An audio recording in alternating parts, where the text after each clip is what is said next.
है, मेरा ग्रुप है, तो इसका मतलब है जो ये समूहवाचक संज्ञा है, जिस जो ग्रुप को, लोगों के को एक इकट्ठा झुंड के रूप में जो बताता है, झुंड समूह से बोध कराता है, तो वो है। समाज शब्द भी जो है वो भी क्या है, समूहवाचक संज्ञा है।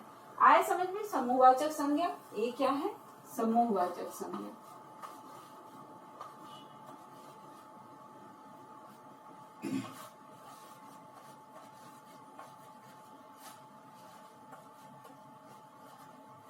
समूहवाचक संज्ञा तो भाववाचक जो गुण दोष हमारे परिस्थिति को बताता है तो हो जाता है भाववाचक।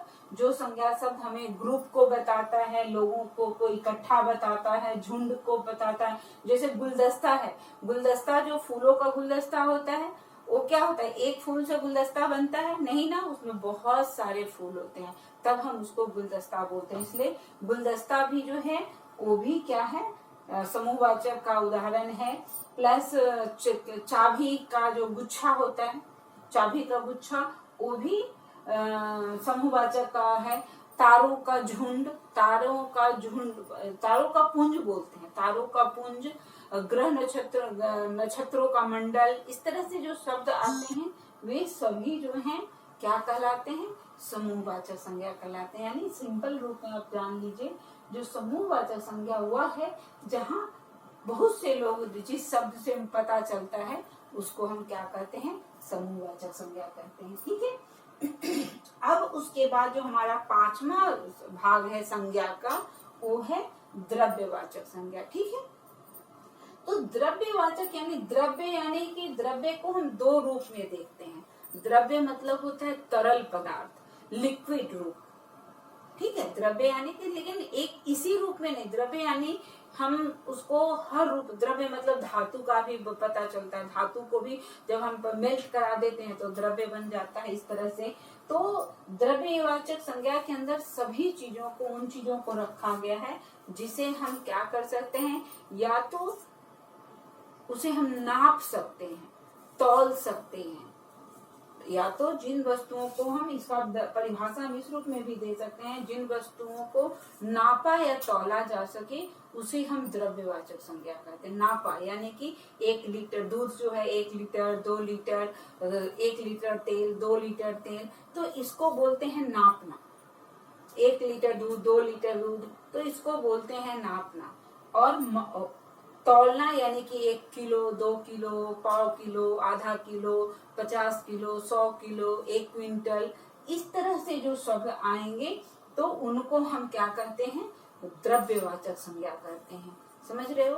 तो जिसको हम द्रव्यवाचक यानी कि जिसे नापा या तौला जा सके उसे हम द्रव्यवाचक संज्ञा। इसमें वो सभी चीजें आती हैं, जैसे ठोस के रूप में, द्रव्य के रूप में यानी कि तरल रूप में, और गैस के रूप में। गैस जो भी है, ऑक्सीजन जो है, वो भी क्या है, द्रव्यवाचक संज्ञा, क्योंकि उसको भी नाप के ही नापा जा सकता है। इस तरह के जो है वो द्रव्यवाचक संज्ञा में आते हैं। तो द्रव्यवाचक संज्ञा में मैंने क्या बोला, जिसे नापा या तौला जा सके। आप किन किन चीजों को नापते हो, तो दूध हो गया, घी हो गया, तेल हो गया, पानी हो गया, इसके अलावा जो भी है, फिर है धातु के रूप में सोना, चांदी, कोयला, लोहा, पीतल, एल्युमिनियम, ये और क्या बोलेंगे, स्टील, ये सभी धातु हैं। तो इनका हम लोग, ये क्या है,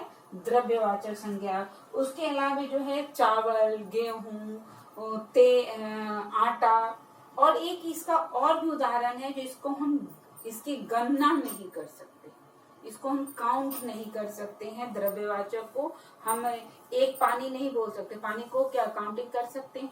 क्या चावल का आप काउंटिंग कर सकते हो?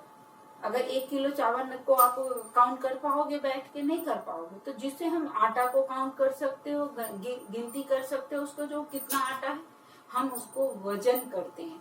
तो जिन शब्दों को हम वजन के द्वारा या माप के द्वारा लेते हैं तो वे सभी शब्द क्या कहलाते हैं, द्रव्यवाचक संज्ञा कहलाते हैं।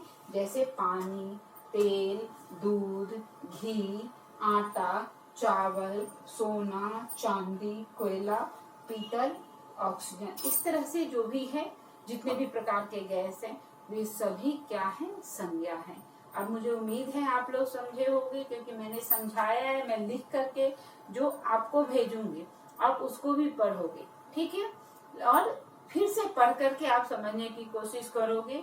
और मेरा प्रश्न बस एक ही होगा आप लोगों से, जो आपको करना होगा, और मुझे उसका जवाब कमेंट में बॉक्स में ही आप लोगों से चाहिए, क्योंकि मैं जल्दी से देख सकूं कि मेरे बच्चे समझे या नहीं समझे। तो आपको क्या करना है, आपको अपने घर के अंदर, आपको अपने घर के अंदर जो भी वस्तु है, चीज है, लोग हैं, उनको आपको सबका नाम लिखना है। जितना भी आपके समझ में आता है, जितना आप सोच सकते हो, उनका नाम लिखना है और उसको अपनी नोटबुक पढ़ के उसको अलग अलग कॉलम में बांटना है। जो क्या है, कौन जातिवाचक है, कौन व्यक्तिवाचक है, कौन समूहवाचक है, कौन द्रव्यवाचक है, कौन भाववाचक है। आप जब इन चीजों को अगर कर पाते हो तो भी ठीक है, नहीं कर पाए तो भी कोई बात नहीं, लेकिन सही या गलत आपको करके मुझे बताना है।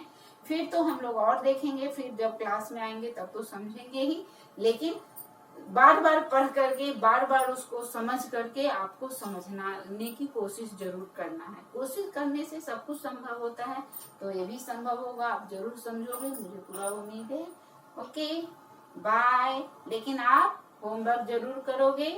क्या?